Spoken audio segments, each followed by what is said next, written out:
ধূপকাঠিওয়ালার ছদ্মবেশে একবার এক চোর দিন দুপুরে ঢুকেছিল সাহিত্যিক শিবরাম চক্রবর্তীর মেষের ঘরে। শিবরাম ছিলেন আজব মানুষ। বাইরে গেলেও কোনো কালেই ঘরে তালা দিতেন না, বা যদিও বা কখনো দিতেন, সে তালা এতটাই ঠুনকো হতো যে সামান্য বাড়ি মারলেই খুলে যেত। কাজেই তালা দিয়ে লাভ কি? তিনি বলতেন, কিছুই তো নেই ঘরে, শুধু চার দেওয়ালে অজস্র নাম, ঠিকানা, ফোন নাম্বার লেখা।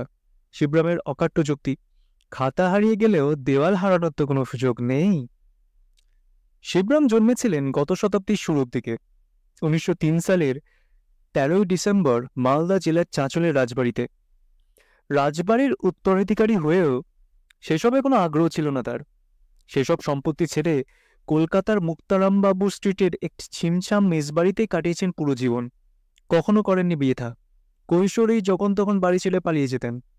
এরপর তো একটা বয়সে একেবারেই ঘরছাড়া হলেন।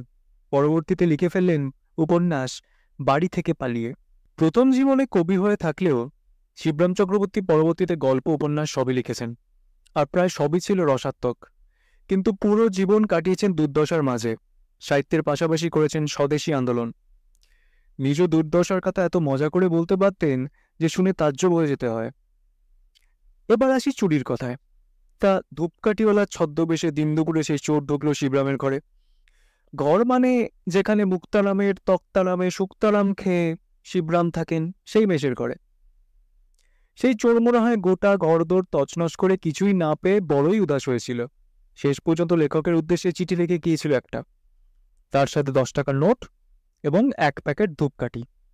চিঠিতে লেখা ছিল এরকম: ভাই, তোমার ঘরে চুরি করতে এসে দেখলাম তোমার অবস্থা আমার থেকেও খারাপ। কাজকর্ম বোধহয় কিছুই করো না। এই 10টা টাকা রেখে গেলাম। এই টাকায় এই কোম্পানির ধূপকাঠি কিনে ফেরি করো। এইভাবে কতদিন চলবে? আমার পরামর্শ মানলে জীবনে উন্নতি করবে। ভাবুন একবার।